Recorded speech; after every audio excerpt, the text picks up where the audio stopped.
बिस्मिल्लाहिर्रहमानिर्रहीम। शुरू अल्लाह के नाम से जो बड़ा मेहरबान निहायत रहम वाला है। अस्सलाम वालेकुम व्यूअर्स, क्या हाल है आप लोगों की? मैं उम्मीद करती हूँ कि आप लोग खैर आफियत से होंगे। मैं हूँ लैला खान और आप देख रहे हैं मेरा चैनल वजीफा इन उर्दू। व्यूअर्स, सबसे पहले मैं आपसे रिक्वेस्ट करूँगी जो लोग फर्स्ट टाइम मेरे चैनल पर आए हैं कि वो मेरे चैनल को सब्सक्राइब कर लें अगर वो इसी तरह से मज़ीद अच्छी अच्छी वीडियो देखना चाहते हैं।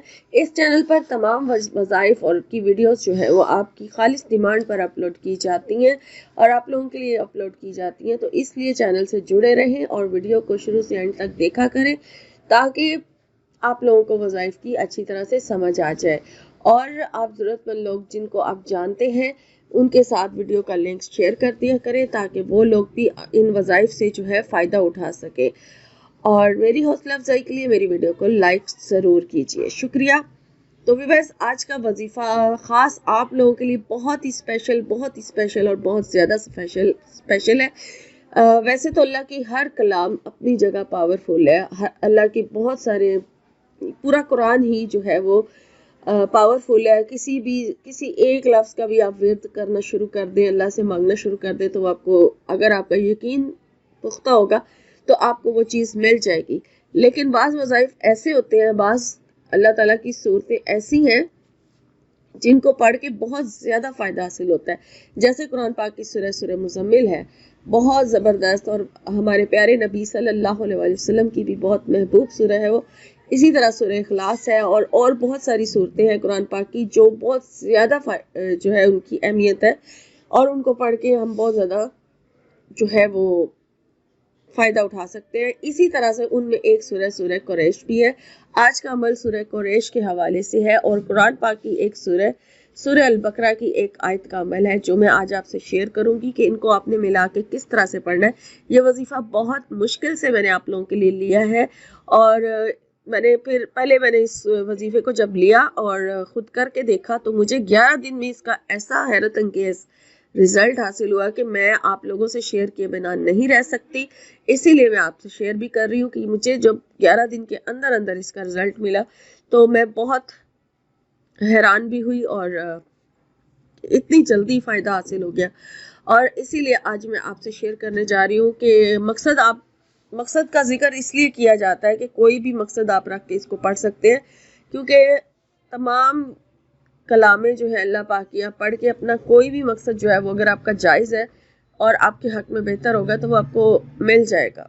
ठीक है, बाकी तकदीर जो है वो दुआओं से बदल जाती है। ऐसा कहा जाता है कि दुआ करने से तकदीर भी बदल जाती है। तो जब आप इतने सच्चे दिल से और ओके गिड़गिड़ा के और यकीन रख के अल्लाह से कुछ मांगते हैं तो वो फिर अगर आपके नसीब में ना भी हो तो भी अल्लाह ताला जो है वो आपको अता कर देता है। तो इसलिए यकीन रख के और पूरे यानी कि यकीन के साथ वजीफ़ा करके तो फिर अल्लाह से कुछ मांगा करें, इंशाल्लाह ज़रूर मिलेगा। तो आज का वजीफ़ा सूरह कुरैश का है और कुरान पाक की सूरह बकरा की एक आयत का अमल है जो मैं आपसे शेयर कर रही हूँ। और इसके लिए ख़ास कोई स्पेसिफिक मकसद अगर आप रखना चाहें, एक मकसद के लिए आपने करना है इसको, कोई भी एक मकसद आप रख सकते हैं। जैसे अगर किसी की शादी का मसला है, शादी नहीं हो पा रही, बंदिश है, रुकावट है, कारोबार में रुकावट है, शादी में बंदिश है, या फिर किसी नौकरी के मामले में कोई रुकावट या बंदिश है, रिस्क में जैसे हो जाती है, तो इनके लिए आप ये वजीफ़ा कर सकते हैं। ये तो ख़ास मैंने बता दिया ना आपको मकसद के, आप किसी के भी इनमें से कोई भी मकसद ले सकते हैं। लेकिन अगर इसके अलावा आप पसंद की शादी करना चाहते हैं या किसी के दिल में मोहब्बत पैदा करना चाहते हैं या फिर कोई भी आपका मसला है जो है जिसमें आप घिरे हुए हैं, आप उससे निकलना चाहते हैं, या कोई आपकी दुआ है जो कबूल नहीं हो पा रही है, आप उसकी कबूलियत चाहते हैं, तो आप ये वजीफ़ा जो है वो कर सकते हैं। वजीफ़े का तरीका मैं आपको बता देती हूँ। वजीफ़ा जो है वो आप वीडियो को आपने देखना है पूरा ताकि आपको अच्छी तरह से समझ आ जाए, क्योंकि बाद में आपने फिर कमेंट्स में मुझसे सवाल करना है कि हमें समझ नहीं आई। इसलिए आपने वीडियो को 2 से 3 बार रिपीट करके देखना है ताकि आपको अच्छी तरह से समझ आ जाए। तो सबसे पहले तो मैं हर वजीफ़े में ये बात करती हूँ कि जब भी कोई आपने वजीफ़ा करना होता है, कोई भी अल्लाह ताला का विर्द करना होता है, तो उससे पहले अपने आप को गुनाहों से बख्शवा लें। और गुनाहों से बख्शवाने का तरीका ये होता है कि आपने ज़्यादा से ज़्यादा इस्तग़फ़ार पढ़ना होता है। अब इस्तग़फ़ार का जो भी कलमा आप पढ़ना चाहें आप पढ़ सकते हैं। अस्तगफार पढ़ सकते हैं, अस्तगफिरुल्लाह पढ़ सकते हैं, अस्तगफिरुल्लाह रब्बी मिन कुल्लि ज़ंबिन व अतूबु अलैह पढ़ सकते हैं, अल्लाहुम्मा मग़फ़िरली भी पढ़ सकते हैं। कुछ भी आप अस्तगफार के हवाले से जो भी आपको आता है वो आप पढ़ लें। और उसके बाद ये कम से कम आपने 100 बार पढ़ना है, और अगर आप वैसे पढ़ना चाहते हैं तो ज़्यादा से ज़्यादा 20 की तादाद में इजाफा करते जाएं, पढ़ा करें, क्योंकि जब आप गुनाहों से बख्शे जाएंगे, गुनाहों से निकल आएंगे, तो ऑटोमेटिकली आपकी दुआएं भी कबूल होंगी और आपके वज़ाइफ भी कबूल होंगे। और दूसरे नंबर पे आपने 5 वक्त की नमाज का पाबंद होना होता है, किसी भी वजीफे को करने के लिए भी, और वैसे भी एक मुसलमान पर 5 वक्त की नमाज जो है वो फ़र्ज़ है, तो उसको ज़रूर अदा किया करें। और उसके जब कोई वजीफ़ा करना होता है, अगर कोई नमाज की पाबंदी नहीं भी कर रहा होता, कोई एक नमाज पढ़ लेता है या 4 पढ़ लेता है, 1 छोड़ देता है, या 3 पढ़ लेता है, 2 छोड़ देता है, तो पहले आप अपने आप को नमाज का पाबंद बनाएं।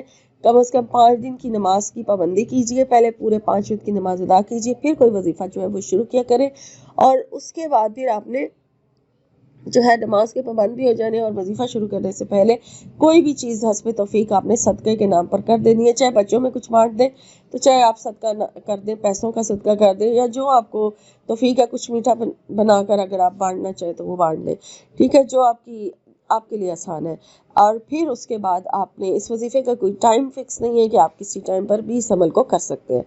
अब अगर आप इसको इशा की नमाज के बाद करें या फजर की नमाज के बाद करें, या फिर आप इसे असर की, या जो भी टाइम आपको सूटेबल है, जो ये ख़ास 3 टाइम होते हैं, फजर के बाद, असर के बाद और इशा के बाद, ये बहुत ज़्यादा जो है इस टाइम पर दुआओं की कबूलियत ज़्यादा होती है। तो उस लम्हे अगर आप कुछ वजीफ़े भी करते हैं तो उसमें आपको ना एक ख़ास वो अल्लाह की तरफ आपका रुझान ज़्यादा हो जाता है। जब हम पूरी रात में किसी टाइम पर कोई वजीफ़ा कर रहे होते हैं या दुआ अल्लाह से मांग रहे होते हैं, या फिर फजर के बाद सुकून का टाइम होता है उस टाइम, या फिर असर के बाद जो टाइम होता है वो ख़ास जो है वो वज़ाइफ का टाइम भी होता है, और उस टाइम पर मांगी गई दुआएं भी कबूल होती हैं। और उसके साथ साथ आपका अपना जो दिल है उसमें भी बहुत ज़्यादा वो एक रिकत सी तारी हो जाती है ऐसे इन टाइम्स के ऊपर, क्योंकि ये टाइम ऐसे होते हैं कि इस टाइम पर एक तो खामोशी होती है, सुकून होता है, और इंसान का पूरा दिल जो है वो इबादत में लग रहा होता है। तो आपने पहले अपने अंदर वो चीज़ पैदा करनी है कि अल्लाह से जुड़ना है, इसलिए इसका ज़्यादा से ज़्यादा जिक्र करने का कहा जाता है। पहले इस्तग़फ़ार पढ़े, फिर अल्लाह ताला की कोई तारीफ़ बयान कर दें, यानी कि तारीफ़ में कुछ भी बयान कर दें। तीसरा कलमा, एक तस्बीह तीसरे कलमे की पढ़ लें, ताकि आपके अंदर वो एक तसलसल सा पैदा हो जाए कि आप जिक्र करना शुरू करें, और आपका जो माइंड है और दिल है, जो रूह है, वो जुड़ जाए अपने रब के साथ। फिर आप तीसरे कलमे की तस्बीह पढ़ लें, और उसके बाद फिर आपने 11 मरतबा या 21 मरतबा दुरूद शरीफ पढ़ना है। दुरूद इब्राहिमी पढ़े तो ज़्यादा बेस्ट है, जो दुरूद शरीफ आप पढ़ना चाहे पढ़ लें। उसके बाद फिर आपने बिस्मिल्लाहिर्रहमानिर्रहीम के साथ सूरह कुरैश को शुरू करना है। अब सूरह कुरैश को आपने किस तरह से पढ़ना है वो अब यहाँ नोट करने वाली चीज़ है बहुत ज़्यादा, कि आपने पढ़ना किस तरह से है, वो नोट कीजिए आप। बिस्मिल्लाहिर्रहमानिर्रहीम के साथ जब आप सूरह कुरैश को शुरू करेंगे तो सूरह कुरैश में जिस जगह भी फे का लफ्ज़ आता है, ठीक है, ली इलाफ, जैसे ये ली इलाफ यहाँ पे फे आ गया, इसी तरह से सूरह में जहाँ जहाँ भी फे का वर्ड आएगा वहाँ पे आपने रुकना है। पहला फे आया, आप रुक जाए, और वहाँ सूरह बकरा की एक आयत है, ठीक है, उसको पढ़ना है आपने। और जो फे है उसके ऊपर आपने पहली फे आती है ना जहाँ पे, फिर उसको वहाँ पे स्टॉप करना है, और वहाँ पे आपने सूरह बकरा की जो आयत नंबर 137 का ये वाला पार्ट है, बिस्मिल्लाहिर्रहमानिर्रहीम फासा यकफीकाहुमुल्लाहु व हुवस समीउल अलीम, ठीक है, फासा यकफीकाहुमुल्लाह व हुवस समीउल अलीम, काफ़ी है अल्लाह, बेशक वो सुनने और जानने वाला है। ये आयत जो है आपने 3 मरतबा पढ़नी है, ठीक है, हर फे के ऊपर। सूरह कुरैश में 5 जगह फा आती है, एक जगह शुरू में भी आ रही है एक आयत की, और बाकी एंड पर आ रही है। तो आपने 3 मरतबा हर जगह रुक के फे को पढ़ने के बाद आपने ये आयत जो है सूरह बकरा की आयत नंबर 137 का ये जो पार्ट है ये पढ़ना है, ठीक है। वहाँ पर अपने मकसद का तस्वर अगर आप ज़हन में रखेंगे तो बहुत बेस्ट होगा। اور اگر دل میں دعا بھی مانگنا چاہیں تو وہاں پر آپ دعا بھی مانگ لیں، اور اس کے بعد پھر آپ نے، اور اس طرح سے آپ نے سورہ قریش جو ہے وہ ایک مرتبہ ہی پڑھنی ہے، صرف جو بیچ میں آپ نے سورہ بقرہ کی آیت کا پارٹ پڑھنا ہے وہ آپ نے ہر فا پر 3 مرتبہ پڑھنا ہے، اور اس طرح سے آپ کا یہ جو وظیفہ ہے ایک دن کا یہ پورا ہو جائے گا۔ اور آپ نے بعد میں پھر درود شریف پڑھنا ہے، ٹھیک ہے، جتنی تعداد میں آپ نے شروع میں پڑھا ہے اتنی تعداد میں آپ بعد میں پڑھیں گے، لیکن درود شریف پڑھنے سے پہلے آپ نے دعا لازمی مانگنی ہے۔ دعا جو ہے وہ اتنی تاثیر ہونی چاہیے، اس میں اتنی زیادہ عاجزی ہونی چاہیے کہ آپ اپنی دعا جو ہے وہ قبول کروا کے اٹھیں۔ اگر جس ٹائم پر آپ عمل کر رہے ہیں، اگر اس ٹائم سجدہ جو ہے وہ الاؤ ہے، سجدے کی اجازت ہے، تو پھر سجدے میں جا کے دعا مانگے تو بہت زیادہ پاورفل ہے۔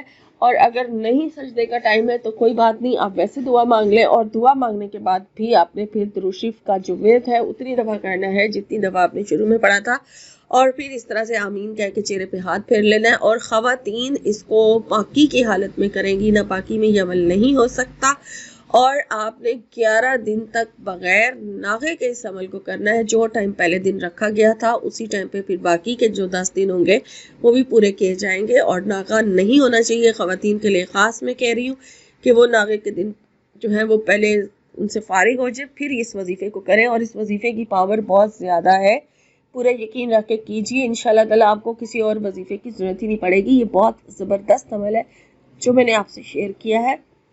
کوئی بھی ایک مقصد رکھ کے آپ اس وظیفے کو کر سکتے ہیں، اور خاص طور پر وہ لوگ جن کو کوئی پیسہ نہیں دے رہا، یعنی کہ ان کی رقم پھنسی ہوئی ہے، اگر وہ بھی اس عمل کو کرنا چاہیں تو وہ ضرور اس عمل کو کر کے اپنے رب سے یہ دعا مانگ سکتے ہیں کہ آپ فلاں بندے نے آپ کا جو ہے وہ واپس دینا ہے پیسہ، وہ نہیں دے رہا، تو آپ اللہ سے یہ دعا کر لیں، ٹھیک ہے۔ اس کے ساتھ آپ کوئی بھی مقصد ویسے مانگ سکتے ہیں، لیکن آپ کی مرضی ہے، لیکن ایک مقصد رکھنا ہے، ٹھیک ہے، مقصد ایک رکھنا ہے۔ آپ نے بہت ساری دعائیں جو ہے اس وظیفے کے ساتھ آپ نہیں مانگیں گے، کوئی بھی ایک اسپیسیفک مقصد آپ کا ہونا چاہیے جس کے لیے آپ خاص یہ عمل جو ہے کر رہے ہیں، اور جگہ کا، وقت کا، اور جو خیال آپ نے رکھنا ہے کہ پہلے دن جو جگہ اور وقت سلیکٹ کیا گیا تھا باقی دن بھی اسی ٹائم پر۔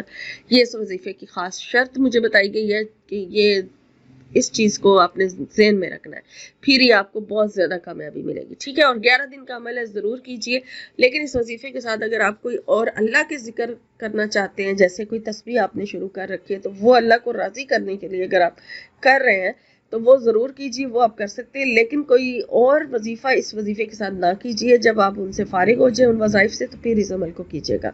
تو یہ تھی آج کی ویڈیو، امید کرتی ہوں آپ کا آج کا وظیفہ اچھا لگا ہوگا۔ انشاءاللہ ایک نئے وظیفے کے ساتھ نئی ویڈیو میں آپ کی خدمت میں حاضر ہوں گی۔ اپنا ڈھیروں خیال رکھیے، فی امان اللہ۔